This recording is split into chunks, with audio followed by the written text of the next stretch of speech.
নমস্কার প্রিয় বন্ধুরা, আমি আপনাদের বন্ধু সুভাষিস। বন্ধুরা, আর একটা ভিডিও আপনাদেরকে সবাইকে স্বাগতম। বন্ধুরা, আইসিডিসিএস আঙ্গনবাড়ি কর্মীর একের পর এক ডিস্ট্রিক্টে নিয়োগ করা হচ্ছে। আপনাদেরকে সর্বপ্রথম কোচবিহার জেলাতে নিয়োগ করা হয়েছিল, সেটাও আপনাদেরকে ভিডিওর মাধ্যমে জানিয়ে দিয়েছি বন্ধুরা। তারপরে আপনাদের পশ্চিম বর্ধমানকে নিয়োগ প্রক্রিয়া শুরু হয়েছে, সেটাও আপনাদেরকে জানিয়ে দিয়েছি। আর তারপরে আপনাদের কিছুদিন আগে যেটা বাঁকুড়া ডিস্ট্রিক্টে কর্মী নিয়োগের আইসিডিসিএস কর্মী নিয়োগের বিজ্ঞপ্তি প্রকাশিত করা হয়েছে। এরপরে বন্ধুরা, একের পর এক ডিস্ট্রিক্টে আঙ্গনবাড়ি আইসিডিসিএস আঙ্গনবাড়ি কর্মী নিয়োগ করা হচ্ছে। যা এই যে ডিস্ট্রিক্টে নিয়োগ করা হয়েছে, এটা আপনাদেরকে জানিয়ে দেবো কোন ডিস্ট্রিক্ট থেকে নিয়োগ করা হচ্ছে। তো একদম নিউ লেটেস্ট আইসিডিসিএস আঙ্গনবাড়ি নিয়োগ হচ্ছে বন্ধুরা। আপনারা উচ্চ মাধ্যমিক পাস থাকলেই আবেদন করতে পারছেন। এইখানে শুধুমাত্র মহিলা প্রার্থীরাই আবেদনযোগ্য।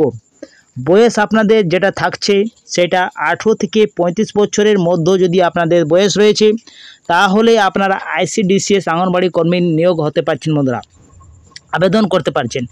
আবেদন করার জন্য আপনাদের কোনো ফি লাগছে না, আপনাদের নো ফি বন্ধুরা। আবেদন করার জন্য আপনাদের কোনো ফি হচ্ছে না। নিজের এলাকায় আপনারা পোস্টিং নিতে পারছেন।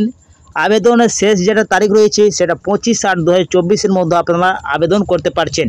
তো বন্ধুরা, 1 মাস সময় রয়েছে আপনাদের আবেদন করার জন্য। তো বন্ধুরা, ডিটেলসে আপনাদেরকে জানিয়ে দেবো এই যে আইসিডিসিএস আঙ্গনবাড়ি কোথায় নিয়োগ করা হচ্ছে এবং আপনাদের যে বেতন দেওয়া হবে সেটা কত দেওয়া হবে এবং আবেদন কবে থেকে শুরু হচ্ছে, সমস্ত বিষয় এই ভিডিওর মাধ্যমে আপনাদেরকে এক এক করে জানিয়ে দেবো বন্ধুরা। তো ভিডিওটা আপনারা স্কিপ না করে ভিডিওটা পুরো দেখুন। তো চলো বন্ধুরা, বেশি দেরি না করে তাড়াতাড়ি ভিডিওটা শুরু করা যাক। এর আগে আপনাদেরকে বলে দিই বন্ধুরা, যদি আপনারা এই চ্যানেলে প্রথমে থাকেন তো চ্যানেলটা অবশ্যই সাবস্ক্রাইব করে পাশের বেল আইকনটাকে অন করে রাখবেন। আর যদি আপনি ফেসবুক পেজ থেকে দেখছেন তো ফেসবুক পেজটাকে অবশ্যই ফলো করে সঙ্গে আপনার লাইক শেয়ারটা অবশ্যই করবেন। তো চলো বন্ধুরা, শুরু করা যাক। বন্ধুরা, এইখানে আপনারা দেখতে স্থায়ী বাসিন্দা কেবলমাত্র মহিলা প্রার্থী আবেদনযোগ্য রয়েছেন। তো বন্ধুরা, এই যে আইসিডিসিএস কর্মী নিয়োগের প্রক্রিয়া শুরু হয়েছে, সেটা অফিসিয়াল নোটিশে আপনারা দেখতে পাচ্ছেন অন স্ক্রিনে কি কেবলমাত্র মহিলা প্রার্থীরাই আবেদন করতে পারছেন। এই আবেদনের ভাতা যেটা দেওয়া হবে বন্ধুরা, সেটা আপনাদের সাময়িক ভাতা যেটা আপনাদের পরিমাণ দেওয়া হচ্ছে 4500 টাকা এবং আপনাদের সাময়িক ভাতার পরিমাণ অতিরিক্ত পাচ্ছেন 4500 টাকা, মানে কুল আপনাদের 9000 টাকা পার মাইনাতে পেয়ে যাচ্ছেন বন্ধুরা এই আইসিডিসিএস কর্মীর জন্য। এইখানে আপনাদেরকে বলে দিই বন্ধুরা কি মোট 30টি ভ্যাকেন্সি রয়েছে এই ডিস্ট্রিক্টে আইসিডিসিএস কর্মী নিয়োগ। তো কোন ডিস্ট্রিক্টে আপনাদেরকে লাস্টে বলে দেবো বন্ধুরা। এইখানে আপনারা দেখতে পাচ্ছেন অসংরক্ষিত যেটা ইউআর ক্যাটাগরির জন্য 4টি রয়েছে। তপশিলি জাতি, যদি আপনি তপশিলি জাতি এসসি ক্যাটাগরিতে হন তাহলে 3টে ভ্যাকেন্সি রয়েছে। তপশিলি উপজাতি যদি আপনি এসটি হন তাহলে 2টি রয়েছে। অনগ্রসর বা আপনি যদি ওবিসি এ যদি হন তাহলে আপনি 19টি ভ্যাকেন্সি রয়েছে বন্ধুরা এই ক্যাটাগরির জন্য। এবং ওবিসি বি যদি আপনি হন তাহলে 1টি ভ্যাকেন্সি রয়েছে। এবং শারীরিক প্রতিবন্ধী যেটা পিএইচ হলে আপনি একটাও ভ্যাকেন্সি রয়েনি বন্ধুরা। এখানে আর্থিকভাবে অনগ্রসর শ্রেণী ইডাব্লিউএস থাকলে আপনি 1টি ভ্যাকেন্সি রয়েছে এই পোস্টের জন্য। এইখানে কি বলা হয়েছে আপনাদেরকে জানিয়ে দিই বন্ধুরা কি পশ্চিমবঙ্গের বাইরে থেকে জারি হওয়া তপশিলি জাতি বা তপশিলি উপজাতি অন্যান্য অগ্রসর শ্রেণীর ক্যাটাগরিরা অন্যান্য অগ্রসর ক্যাটাগরি বা আর্থিকভাবে অনগ্রসর শ্রেণী শারীরিক প্রতিবন্ধী প্রার্থীরা শংসাপত্র এক্ষেত্রে গ্রাহ্য হবে না। তো বন্ধুরা, এইখানে বলা হয়েছে যদি আপনাদের ওয়েস্ট বেঙ্গলের যদি সার্টিফিকেট এসসি বা ওবিসি সার্টিফিকেট থাকে তাহলে আপনারা গ্রাহ্য করা হবে। আপনাদের এইখানে আবেদন করতে পারছেন এবং আপনারা সাবমিট করতে পারছেন। যদি আপনি কোনো অন্য স্টেট থেকে এসসি এসটি কার্ড থাকে তাহলে আপনাদের কোনো গ্রাহ্য করা হবে না। আবশ্যিক শর্ত বলে কিছু বলা হয়েছে, আপনাদেরকে ডিটেলসে জানিয়ে দিচ্ছি।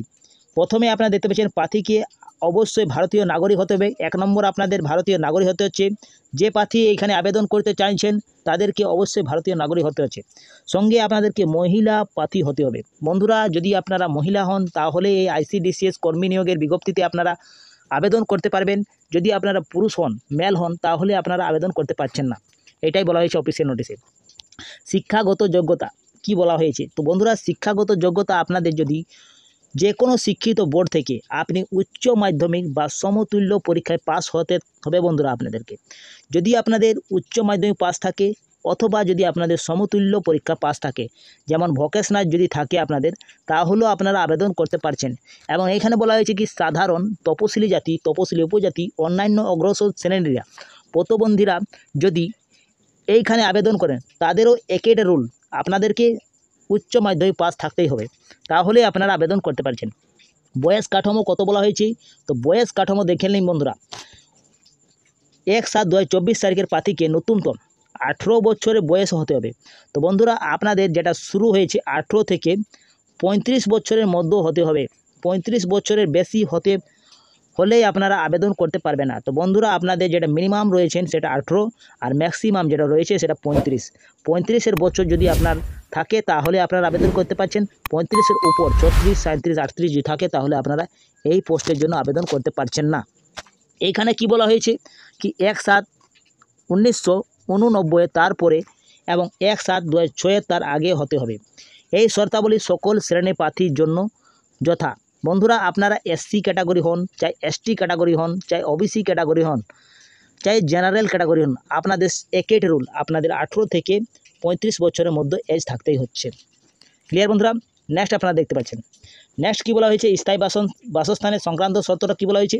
তো বন্ধুরা এখানে আপনারা দেখতে পাচ্ছেন কি স্থায়ী বাসস্থান শংসাপত্র, যেটা প্রমাণপত্র হিসাবে আপনাকে লোকসভার সদস্য, জেলা সভাপতি, সংশ্লিষ্ট এলাকার বিধায়ক, জেলা শাসক, অতিরিক্ত জেলা শাসক, সংশ্লিষ্ট মহকুমা শাসক, সংশ্লিষ্ট পঞ্চায়েত সভাপতি এবং সংশ্লিষ্ট সমষ্টি উন্নয়ন অধিকারী যেটা বিডিও, সংশ্লিষ্ট গ্রাম পঞ্চায়েতের প্রধান, এইগুলির আপনাকে একটি রেসিডেন্ট সার্টিফিকেট বানাতে হবে বন্ধুরা। রেসিডেন্ট সার্টিফিকেট আপনাদেরকে বানাতে হবে। আর এইখানে বলা হয়েছে কি এলাকার স্থায়ী বাসিন্দা হতে হবে। তো বন্ধুরা এই যে নোটিশটি প্রকাশিত করা হয়েছে এটি বনগাঁ গ্রামীণ থেকে নিয়োগ করা হচ্ছে বন্ধুরা। এই বনগাঁ ব্লক থেকে নিয়োগ করা হচ্ছে। এই স্থানেরই আপনাকে বাসিন্দা হতে হবে, যে জেলা থেকে নিয়োগ করা হচ্ছে সেই জেলারই আপনাকে স্থায়ী বাসিন্দা হতে হবে। এইখানে উল্লেখ করা হয়েছে আপনাকে এই জেলা এবং এই ব্লক থেকে, আপনাদের যেটা ব্লক থেকে নিয়োগ করা হচ্ছে সেই ব্লক থেকে আপনাকে অন্তর্গত হতে হচ্ছে, ওই গ্রামে আপনাকে বাসিন্দা হতে হচ্ছে, এটাই বলা হয়েছে। এইখানে আপনারা দেখতে পাচ্ছেন পরীক্ষার সিলেবাস এবং পরীক্ষার কী ধরনের হবে সেটা জানিয়ে দেওয়া হয়েছে। তো বন্ধুরা আপনাদের দেখতে পাচ্ছেন এইখানে বলা হয়েছে কি পরীক্ষার পূর্ণমান 100 রয়েছে, যেটা আপনাদের 90 নম্বরের লিখিত পরীক্ষা হচ্ছে এবং 2 ঘন্টার সময় রয়েছে লিখিত পরীক্ষার জন্য। লিখিত পরীক্ষার পর যদি আপনারা পাস করেন লিখিত পরীক্ষা, তাহলে আপনাদের মৌখিকের জন্য ডাক পাবেন। মৌখিকের জন্য আপনারা পেয়ে যাচ্ছেন বন্ধুরা যারা লিখিত পরীক্ষায় উত্তীর্ণ হবেন, এবং মৌখিক পরীক্ষা আপনাদের 10 নম্বরে হচ্ছে। তো বন্ধুরা কুল আপনাদের 100 নম্বর হয়ে গেছে, 90 নম্বরের লিখিত এবং 10 নম্বরে আপনাদের ইন্টারভিউ রয়েছে, এইখানে বলা হয়েছে বন্ধুরা। এবং যদি আপনারা অনুলিখনের ক্ষেত্রে মোট সময় রয়েছে 2 ঘন্টা 40 মিনিটের বরাদ। তো বন্ধুরা আপনাদের যেটা, যদি আপনারা পিডাব্লিউডি হননি তাহলে আপনাদের 2 ঘন্টা সময় রয়েছে, এবং যদি আপনারা হ্যান্ডিক্যাপ পিডাব্লিউডি হন তাহলে আপনাদেরকে 2 ঘন্টা 40 মিনিটের বরাদ থাকছে বন্ধুরা, 40 মিনিট এক্সট্রা পেয়ে যাচ্ছেন। অলিখিতর জন্য বন্ধুরা আপনাদের 2 ঘন্টা 40 মিনিট রয়েছে। এইখানে সিলেবাসটা বলা হয়েছে, তো সিলেবাস যেটা রয়েছে সেটা স্থানীয় ভাষা 150 থাকছে আপনাদের, যেটা মাতৃভাষা আপনাদের একটি রচনা লিখতে হচ্ছে, 10ম শ্রেণী মানে থাকছে 15 নম্বর, এটে পেয়ে যাচ্ছেন। নেক্সট আপনার পাটিগণিত যেটা ম্যাথের থেকে বন্ধুরা আপনাদের 10ম শ্রেণী মানে থাকছে 20 নম্বর, এইটা থাকছে। 3 নম্বর পুষ্টি, জনস্বাস্থ্য, নারীর সামাজিক অবস্থান, রাষ্ট্র পুষ্টি নীতি নিয়ে থাকছে, যেটা আপনাদের 15 নম্বর থাকছে, এবং ইংরেজি থেকে আপনাদের 10ম শ্রেণী মানে থাকছে 20 নম্বর। আর সাধারণ জ্ঞান যেটা জিকে থেকে আপনাদের 20 নম্বর রয়েছে বন্ধুরা, টোটাল আপনাদের 90 নম্বরের প্রশ্ন রয়েছে। নোটিশে বলা হয়েছে ইংরেজি ব্যতীত বাকি সকল স্থানীয় ভাষা আপনাদের বাংলাতেই হবে। তো বন্ধুরা ইংরেজি ব্যতীত আপনাদের রয়েছে আপনাদের যেটা স্থানীয় ভাষা সেই ভাষাতে আপনাদের হবে, আপনাদের বাংলাতে এক্সাম দিতে হবে। ওকে বন্ধুরা, ক্লিয়ার? নেক্সট আপনাদেরকে বলে দিই বন্ধুরা, নেক্সট কী বলা হয়েছে, এইখানে অবসরকালীন বয়সটা বলা হয়েছে। অবসরকালীন বয়সে কী বলা হয়েছে, বর্তমানে সরকারি নির্দেশ অনুসারে প্রতিটি আঙ্গনবাড়ি কর্মীদের 65 বছর বয়স পূর্ণ হলে বাধ্যতামূলক এই স্বেচ্ছাসেবক কর্মজীবনের অবসর ঘটবে। তো বন্ধুরা যখনই আপনাদের 65 বছর হয়ে যাবেন সেই তখনই আপনাদেরকে অবসর নিতে হবে, রিটায়ারমেন্ট নিতে হচ্ছে। তো আপনাদের এই 65 বছর তক আপনারা চাকরিটা করতে পারছেন। কর্মক্ষেত্র কী বলা হয়েছে, আবেদনকারীর এই সুহত শিশু বিকাশ সেবা প্রকল্পে অধীনস্থ যে কোনো কেন্দ্র কাজ করতে প্রস্তুত থাকতে হবে। নেক্সট কী বলা হয়েছে, প্রশিক্ষণ, সমস্ত প্রশিক্ষণ বাধ্যতামূলক এবং পশ্চিমবঙ্গের যে কোনো স্থানে প্রশিক্ষণ হতে হবে। প্রশিক্ষণ নীতি অস্বীকার করলে প্রশিক্ষণের সময় ন্যূনতম যোগ্যতা মান অর্জন না করলে তার নিয়োগ বাতিল হয়ে যাবেন। তো বন্ধুরা এইটা বলা হয়েছে। এবং আপনাদেরকে বলে দিই বন্ধুরা কি আবেদন করবার জন্য আপনাদের এই ওয়েবসাইট থেকে আপনারা আবেদন করতে পারছেন অনলাইনের মাধ্যমে। আপনারা আবেদন করতে পারছেন। আবেদনের যেটা ডেট শুরু হয়েছে 25/7/2024 বেলা 11টা থেকে শুরু হয়ে গিয়েছে। এবং আবেদনের যেটা লাস্ট ডেট রয়েছে সেটা আপনারা মাথায় রাখুন কি 25/8/2024 11:49 রাত্রি 11:49 ভিতরে আপনাদেরকে আবেদন করতে হচ্ছে বন্ধুরা। যেটা আপনাদের আগস্ট মাসের 25 তারিখ, 1 মাসের আপনাদের সময় রয়েছে। তো অনেক সময় রয়েছে বন্ধুরা, আপনারা আবেদন অবশ্যই করুন। আপনারা ইচ্ছুক প্রার্থীরা যারা রয়েছেন তারা অবশ্যই আবেদন করুন। এই দরখাস্ততে আপনাদের কী ডকুমেন্ট লাগছে সব কিছু আপনাদেরকে জানিয়ে দিই বন্ধুরা। তো দেখতে পাচ্ছেন অন স্ক্রিনে আপনারা দেখতে পাচ্ছেন এখানে লেখা আছে কি অনলাইনে দরখাস্ত করার সময় শুধুমাত্র প্রমাণপত্র হিসাবে আপনাকে স্ক্যান কপি ওয়েবসাইটে আপলোড করতে হবে, যেটা সাম্প্রতিক সময়ের আবেদন করার তারিখ থেকে 6 মাসের পূর্বে আপনাকে একটি তোলা প্রার্থীর আবেদনে একটি রঙিন পাসপোর্ট সাইজ ছবি লাগছে, যেটা 20 কিলোবাইটস থেকে 50 কিলোবাইটের মধ্যে থাকতে হবে। তো বন্ধুরা ক্লিয়ার, আপনাদেরকে একটি ফটো আপনাদের স্ক্যান লাগছে, যেটা রিসেন্ট পাসপোর্ট সাইজের ছবি আপনাদেরকে দিতে হবে, যেটা 6 মাসের ভিতরে থাকতে হচ্ছে বন্ধুরা। আপনাদেরকে 20 কিলোবাইটস থেকে 50 কিলোবাইটের মধ্যে থাকতে হচ্ছে সাইজ। এবং এইখানে বলা হয়েছে কি নীল কালো কালিতে আপনাদের স্বাক্ষরটা করে নিতে হবে। তার সাইজ রয়েছে 10 কিলোবাইটস থেকে 20 কিলোবাইটস। বন্ধুরা দেখতে পাচ্ছেন প্রার্থী আবেদনকারী স্থায়ী বাসিন্দা হওয়ার প্রমাণপত্র হিসাবে প্রার্থীকে দেওয়া সংশ্লিষ্ট লোকসভা সদস্য, জেলা সভাপতি, সংশ্লিষ্ট এলাকার জেলা শাসকের, অতিরিক্ত জেলা শাসক, সংশ্লিষ্ট মহকুমা শাসকের, পঞ্চায়েত সমিতির, সংশ্লিষ্ট বিডিও অফিসের এবং গ্রাম পঞ্চায়েতের প্রধান কর্তৃপক্ষকে আপনাকে বাধ্যতামূলক একটি রেসিডেন্ট নিয়ে যেতে হবে এবং পরীক্ষার দিনে আপনাকে তথ্য জমা করে আসতে হবে বন্ধুরা। সেটি হলো আসল পরীক্ষা কেন্দ্রে নিয়ে আসতে হবে, অন্যথা তিনি পরীক্ষায় বসতে পারবেন না। এর জন্য ডাউনলোড করা রঙিন প্রিন্ট আউট প্রশ্নপত্র, অ্যাডমিট কার্ড আপনাকে কেন্দ্র প্রবেশ করতে হবে বন্ধুরা। আপনাদেরকে যে বলা হয়েছে কি আপনাদের একটি রেসিডেন্ট নিয়ে যেতে হবে, পঞ্চায়েত প্রধান, চাই বিডিও অফিসে, চাই আপনার জেলা শাসকের, যে কোনো একটা আপনাকে রেসিডেন্ট নিয়ে যেতে হচ্ছে। আর রেসিডেন্টের সঙ্গে আপনাকে একটি অ্যাডমিট কার্ড, যেটা আপনাদের অ্যাডমিট কার্ডটা ডাউনলোড হয়ে যায় বন্ধুরা, ওই অ্যাডমিট কার্ডটা আপনাকে নিয়ে যেতে হচ্ছে পরীক্ষা সেন্টারে।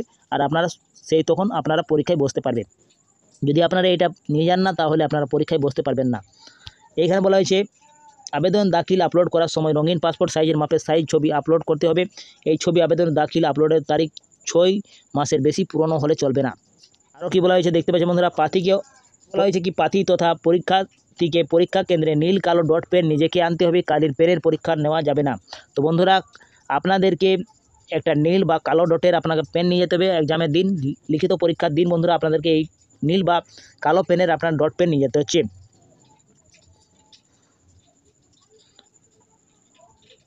মৌখিক পরীক্ষায় আপনাদের কী বলা হয়েছে, মৌখিক পরীক্ষার পূর্বে আপনাকে নথি প্রমাণপত্র আসল দাখিল করতে হবে, সব প্রত্যায়িত প্রতিলিপি জমা করতে হবে। তো বন্ধুরা আপনাদের যে ডকুমেন্ট রয়েছে সেগুলো আপনাদেরকে অরিজিনাল কপি নিয়ে যেতে হচ্ছে মৌখিক পরীক্ষার দিনে, আর আপনাদেরকে জেরক্স কপি করে নিয়ে যেতে হচ্ছে, সব প্রত্যায়িত করে আপনাকে নিয়ে যেতে হবে সেলফ অ্যাটেস্টেড করে। যেগুলো আপনাদের ডকুমেন্ট নিয়ে যেতে হচ্ছে সেগুলো রয়েছে জন্ম তারিখ প্রমাণপত্র হিসাবে আপনার মাধ্যমিক সার্টিফিকেট নিয়ে যেতে হচ্ছে, জাতিগত শংসাপত্র আপনাদের নিয়ে যেতে হচ্ছে যেমন SC ST OBC কার্ড, এবং শিক্ষাগত যোগ্যতা হিসাবে আপনাদের প্রমাণপত্র নিয়ে যেতে হচ্ছে, স্থায়ী বাসিন্দা আপনাদেরকে নিয়ে যেতে হচ্ছে, এবং প্রতিদ্বন্দ্বী যদি সার্টিফিকেট থাকে তাহলে আপনাকে প্রতিদ্বন্দ্বী শংসাপত্রটা আপনি নিয়ে যেতে হচ্ছে। আর্থিকভাবে অনগ্রসর শ্রেণী থাকলে আপনি ওই সার্টিফিকেট নিয়ে যাবেন, আর প্রতিবন্ধী শ্রেণীর প্রার্থী হলে আপনাকে ওইগুলো আপনাদেরকে 40% অক্ষম হতে হবে বন্ধুরা, তাহলে আপনারা ওই সার্টিফিকেটটা নিয়ে যেতে হবে বন্ধুরা। এই যে বিজ্ঞপ্তিটা প্রকাশিত করা হয়েছে সেইটা আপনারা দেখতে পাচ্ছেন অন স্ক্রিনে কি পশ্চিমবঙ্গ সরকার শিশু বিকাশ প্রকল্প আধিকারিক কার্যালয় বনগাঁও গ্রামীণ এবং সুহত শিশু বিকাশ সেবা প্রকল্প বনগাঁ উত্তর 24 পরগনা ডিস্ট্রিক্ট থেকে নিয়োগ করা হচ্ছে বন্ধুরা। উত্তর 24 পরগনা এই জেলা থেকে বনগাঁ পঞ্চায়েত থেকে নিয়োগ করা হচ্ছে বন্ধুরা। তারিখ যেটা নোটিশটি প্রকাশিত করেছে 24/7/2024 এই নোটিশটি প্রকাশিত করা হয়েছে। স্মারক সংখ্যাটা আপনারা নোট করে রাখুন 495 BNG ICDCS এই নোটিশটি পাবলিক করা হয়েছে বন্ধুরা। তো বন্ধুরা এই যে নিয়োগটা করা হয়েছে সেটা উত্তর 24 পরগনাতে নিয়োগ করা হচ্ছে বনগাঁ ডিস্ট্রিক্ট থেকে, বনগাঁ পঞ্চায়েত সমিতি থেকে নিয়োগ করা হচ্ছে বন্ধুরা। তো যদি আপনারা এই পঞ্চায়েত থেকে আপনারা আবেদন করতে চান তাহলে আপনারা আবেদন অবশ্যই করুন, এবং আপনাদের কোন জেলা থেকে আপনি দেখছেন এই ভিডিওটা অবশ্যই আপনারা কমেন্ট বক্সে কমেন্ট করে জানাবেন। এবং বিভিন্ন রকমের বন্ধুরা আপনাদেরকে অন স্ক্রিন দেখিয়ে দিই আপনাদের কোন যে দেখতে পাচ্ছেন উত্তর 24 পরগনা যে ব্লকের লিস্টে রয়েছে এইগুলাতে আপনাদের আবেদন চলছে, যেমন বনগাঁ হচ্ছে একটা, সন্দেশখালী 2-এ চলছে, হারওয়াতে চলছে, মিনাখান চলছে, হাবড়া চলছে বন্ধুরা, বসিরহাটে চলছে, বারানগরে চলছে, এবং বনগাঁ আরবানে চলছে বন্ধুরা। এইসব ব্লক লিস্টে বন্ধুরা আবেদন চলছে ICDCS কর্মী নিয়োগ।